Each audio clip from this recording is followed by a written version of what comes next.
El Instituto Mexicano de la Radio presenta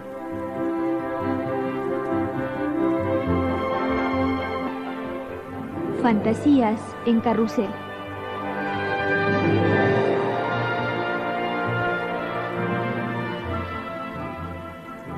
Un programa literario con René Avilés Favila.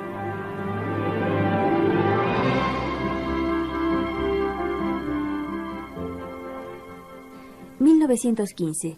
La flauta de las vértebras... Prólogo.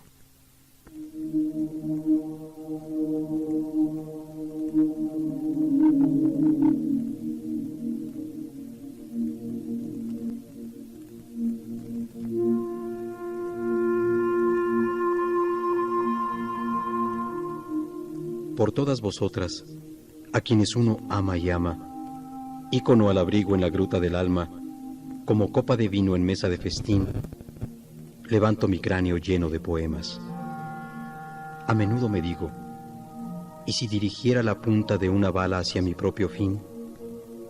Hoy, por casualidad, doy mi concierto de despedida. Memoria, reúne en la sala de mi mente las innumerables pilas de seres queridos.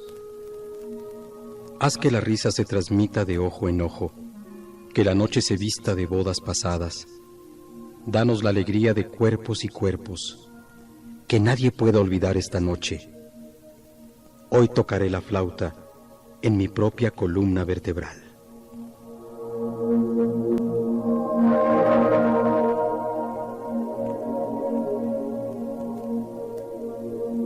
En las calles mi paso aplasta las verstas.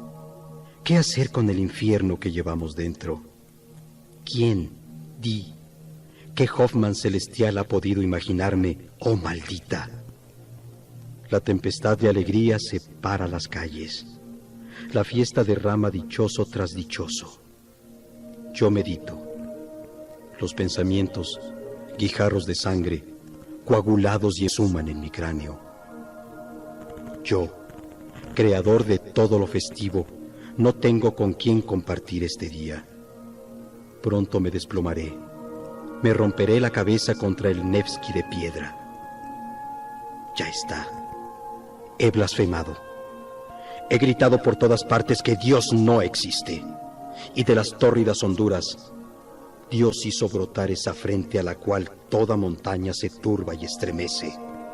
Y Él ordenó: lo amarás.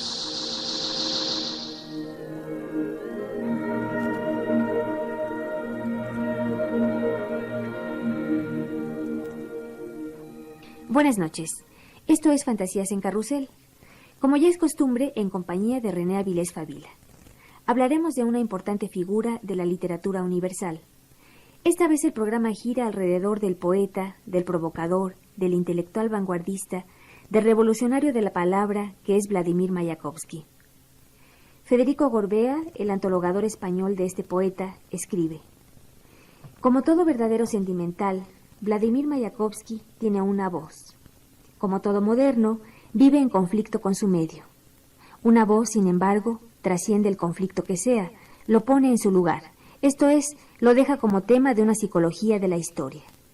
Una voz así, dura, más que en el tiempo, en el plano totalizador de las vibraciones más humanas.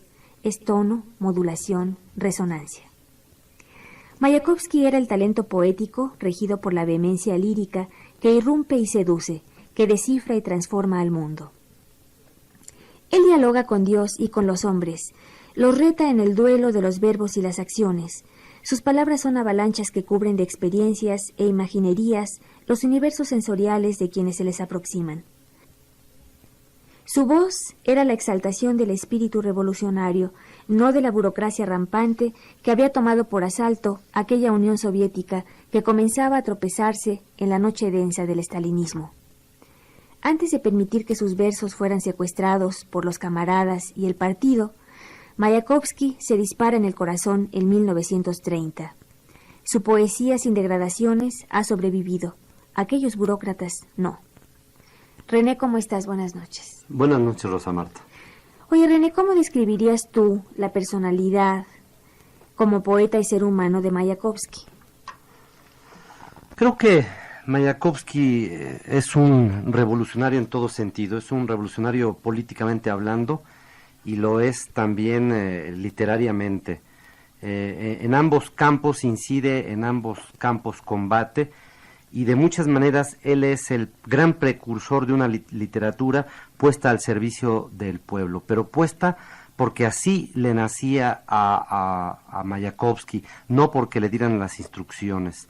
Es decir, no había un partido todavía que orientara la literatura rusa, soviética para ese momento, y que le permitía una gran libertad de acción. Es decir, son los primeros años de la revolución y Mayakovsky es el primer gran escritor de la revolución.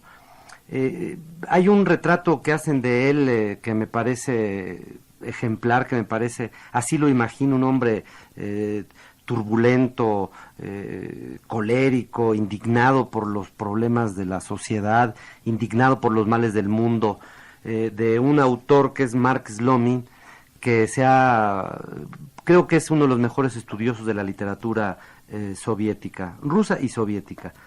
Y lo definen así, dice: a los 19 años surgía como el más turbulento de los cubistas futuristas militantes, Mayakovsky.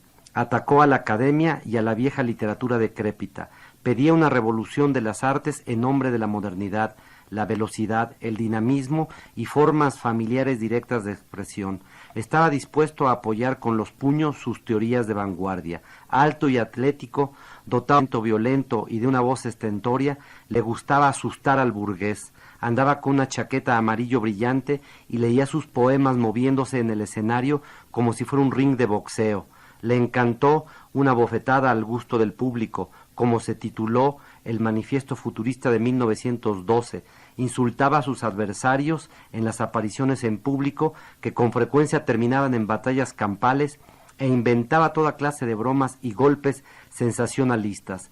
Sería inútil negar que había una gran parte de exhibicionismo y afectación en los desafíos y extravagancias de los futuristas, que a menudo llevaban una zanahoria en lugar de una flor en el ojal, pero el propósito que perseguían era serio y reflejaban la crisis interna de la literatura y del arte en aquella época. Creo yo que este es exactamente Mayakovsky, un hombre que fue un gran revolucionario de la poesía y un gran militante político. Es decir, antes de ser comunista, él es futurista porque ve en el futurismo algo liberador. Es decir, no solo lo ve como una vanguardia literaria, sino también confía en que se va a encontrar una mejor etapa de liberación para los hombres. Ven a las máquinas como una salvación porque liberan al hombre de las cargas de trabajo.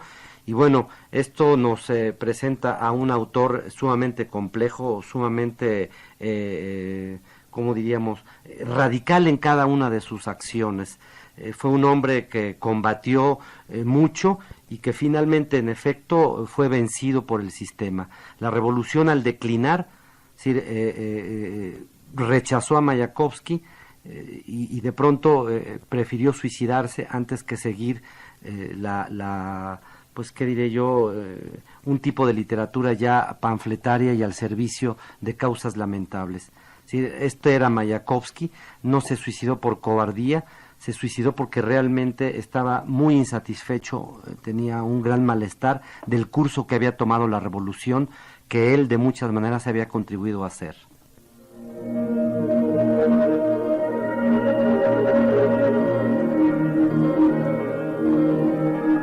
Dios está contento. En el abismo, bajo el cielo, el hombre extenuado se vuelve salvaje y se extingue. Dios se frota las manos. Dios se dice: aguarda un poco, Vladimir. Y a él, siempre a él, para que nadie pueda adivinar quién eres, se le ocurrió darte un esposo verdadero, abastecer el piano de música humana. Si de pronto uno se filtrase por la puerta del cuarto, si uno se persignase sobre el acolchado, lo sé, olería a pelo chamuscado, al humo azufrado de una carne diabólica.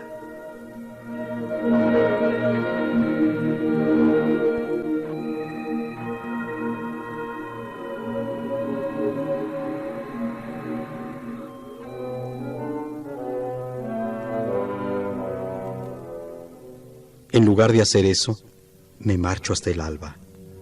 Da miedo que hayan traído para ser amado a vagabundear y tallar gritos para volver los versos. Joyero casi ya loco. Quizás a jugar a los naipes o a beber vino para enjugar la garganta de este corazón seco de tanto gemir. Puedo prescindir de ti. Te niego. Todo me da igual, pues sé que voy a reventar.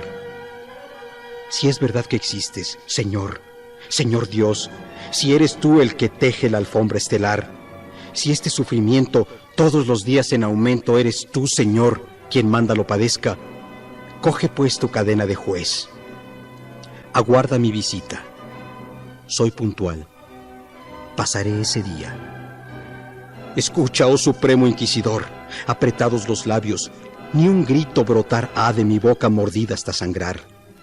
Como a una cola de caballo, átame a los cometas y azótame, y que mi cuerpo se desgarre en las puntas de las estrellas, o si no, cuando mi alma migratoria frunciendo un ceño obtuso comparezca ante tu tribunal, lanza la Vía Láctea, haz con ella una horca y cuélgame si quieres, pues soy un criminal. Haz lo que te plazca. ¿Quieres descuartizarme? Yo mismo te lavaré las manos, oh justo, solo que... ¿Me oyes? Llévate a esta maldita amante que me has dado.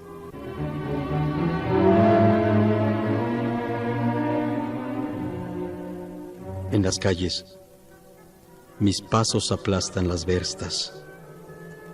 ¿Qué hacer con el infierno que llevamos dentro? ¿Quién, di, qué Hoffman celestial ha podido imaginarte, oh maldita?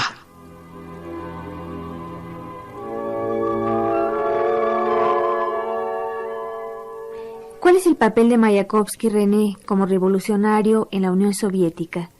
¿Y en qué momento choca con el estalinismo?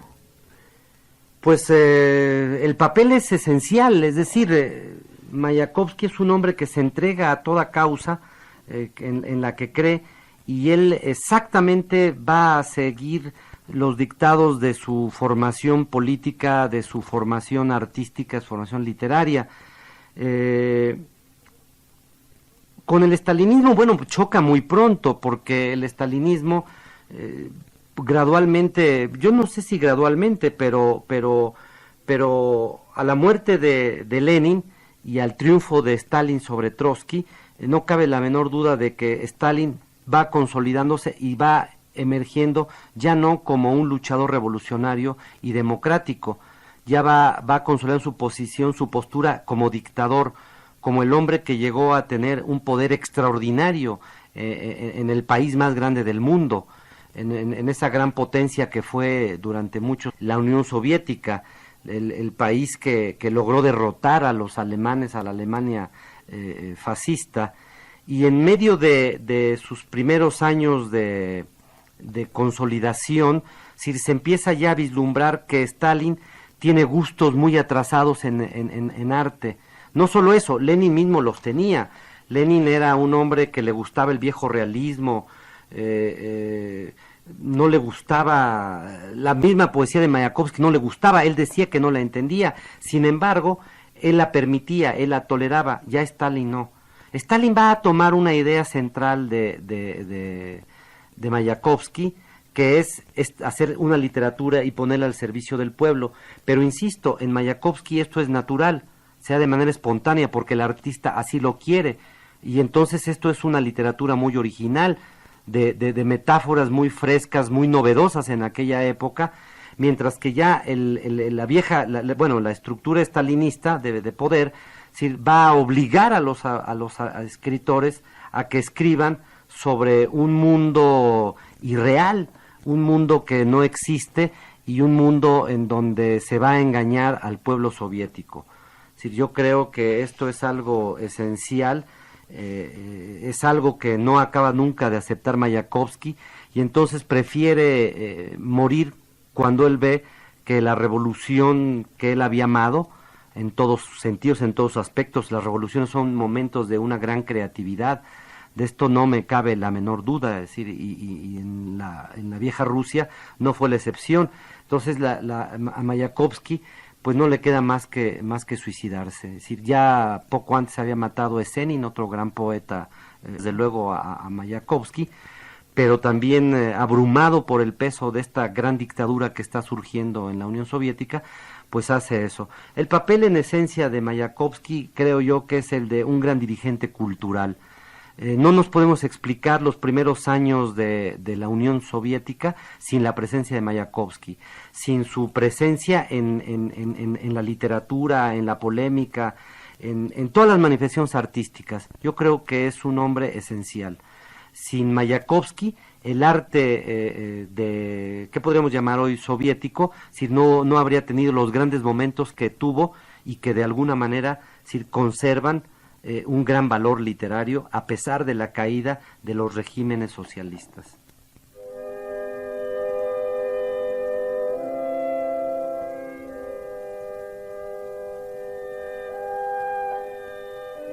Olvidaré el año, el día, la fecha. Me concentraré solitario ante una hoja en blanco. Que nazca la magia inhumana de las palabras iluminadas por el sufrimiento. Hoy, apenas entré en la casa, sentí algo extraño en ella. Algo escondías en tu vestido de seda, y en el aire flotaba un olor a incienso. ¿Dichosa? Frío en alguna parte, con toda seguridad. La inquietud hace temblar la muralla de la razón. Ardiendo y febril, acumulo desgracias. Escucha. ¿Por qué ocultar el cadáver? Haz que sobre mi cabeza caiga la avalancha de palabras, ya que cada uno de tus músculos pregona como por un altavoz. Ha muerto. Ha muerto. Ha muerto. No, respondo yo, no mientas. ¿Cómo saldré de esta?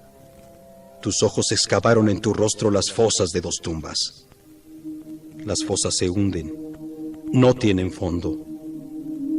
¿Acaso caeré en el andamio de los días? Por encima del abismo mi alma está tendida como un cable. Allí me balanceo, haciendo malabarismos con las palabras. Sé que has gastado su amor. Adivino el hastío en muchísimos signos. Rejuvenece tu alma. Enseña al corazón la fiesta corpórea. Sé que una mujer cuesta. Mala suerte si mientras espero te visto con el humo del tabaco y no con bellos vestidos de París. Llevaré mi amor como antaño lo hacía el apóstol, por 1000 veces 1000 caminos. A lo largo de los siglos te aguarda una corona donde mis palabras crean un arco iris de estremecimientos.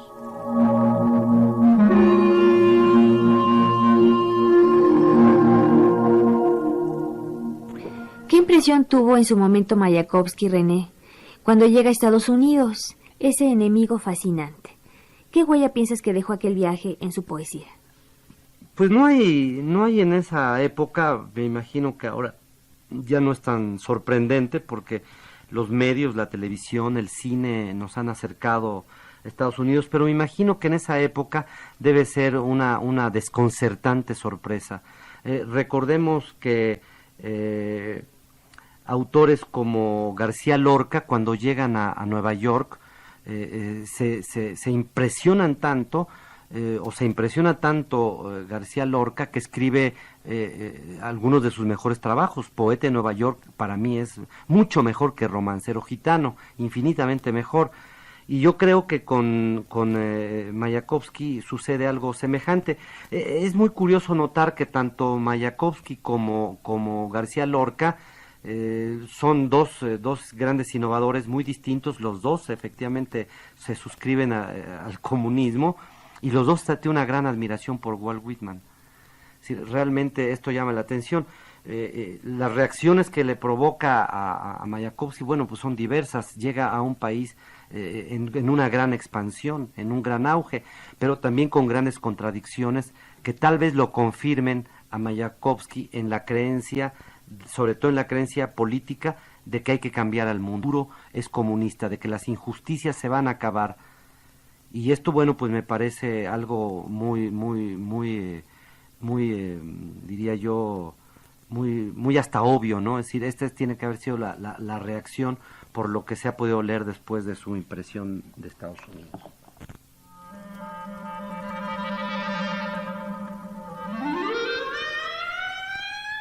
Lanza un grito de alegría, Coolidge. Para lo bueno no ahorro palabras, de elogios. Ruborízate como el paño de mi bandera, aunque seas Super United States of America. Como la iglesia va el creyente extraviado, como sencillo, severo se retira a una celda. Así yo en el gris crepuscular piso humildemente el puente de Brooklyn. Como en la ciudad hecha polvo, entra el vencedor sobre cañones largos como jirafas. Así yo, ebrio de orgullo, hambriento de vida, me encaramo altivo al puente de Brooklyn.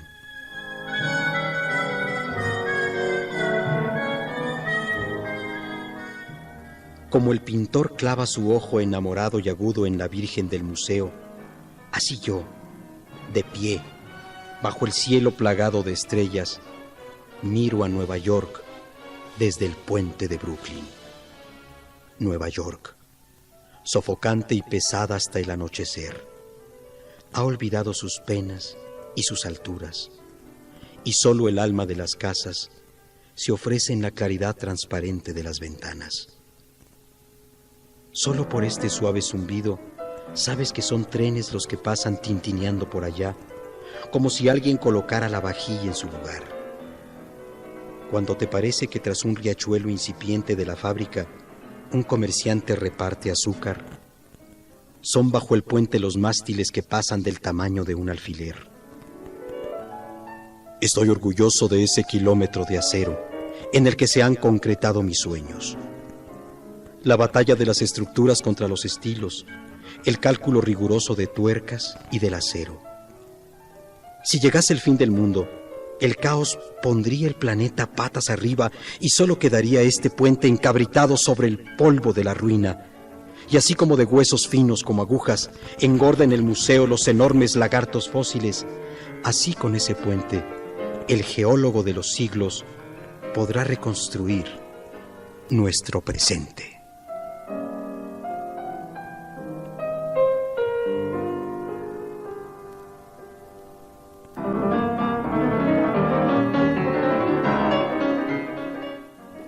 ¿Qué lecciones habrá dejado Mayakovsky a los poetas, René? ¿Qué brechas dejó abiertas? ¿Qué caminos por explorar? Cuando piensas en Mayakovsky, ¿qué es lo primero que se te viene a la cabeza? Pues se me viene lo que te dije en un principio, se me viene este revolucionario en todo sentido. Se me viene a la cabeza, desde luego, un hombre impetuoso, que nunca hizo concesiones. Yo creo que esta es la mejor lección que puede dar un poeta de la talla de Mayakovsky. Si nunca toleró la estupidez, nunca toleró la mediocridad, fue un gran combatiente contra lo viejo, contra lo académico, contra todas aquellas viejas formas poéticas, literarias trasnochadas. Fue un hombre que no hizo ninguna concesión en su vida. Entonces, bueno, pues creo que este es el mejor ejemplo que puede dar. Muchos han querido ver, años después, en Evtushenko, a un gran descendiente de Mayakovsky. Yo creo que no.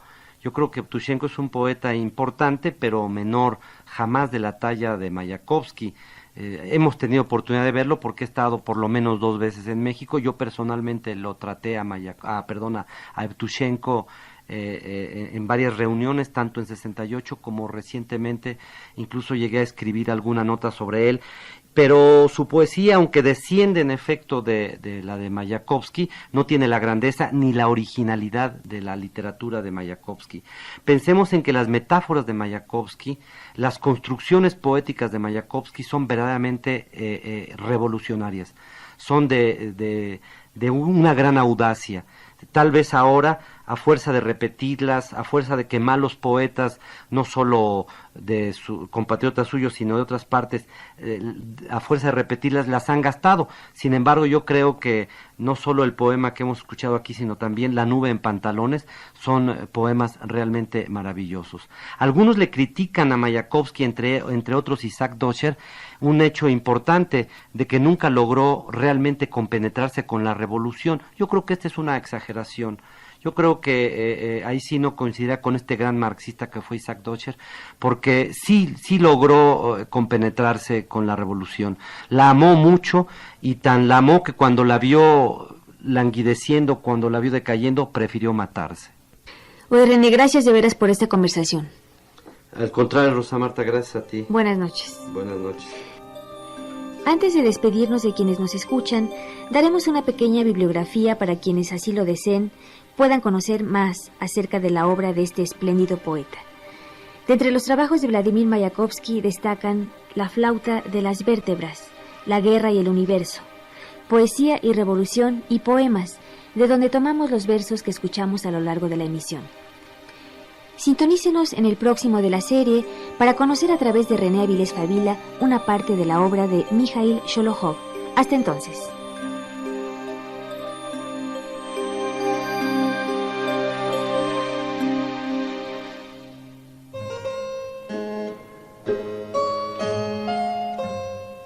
En la realización de este programa participamos en los controles técnicos Pablo Soto, guión Jairo Calixto Albarrán, narración Gil Rocha, musicalización Francisco de la Fuente, asistencia de producción Hernán Nájera, producción Gabriela Morales. En la conducción se despide de ustedes su amiga de siempre, Rosa Marta Jasso. Hasta pronto.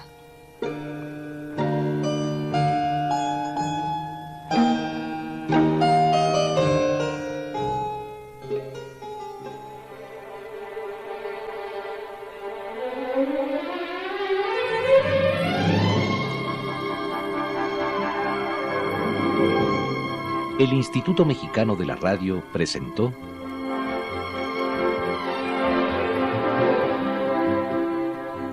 Fantasías en Carrusel.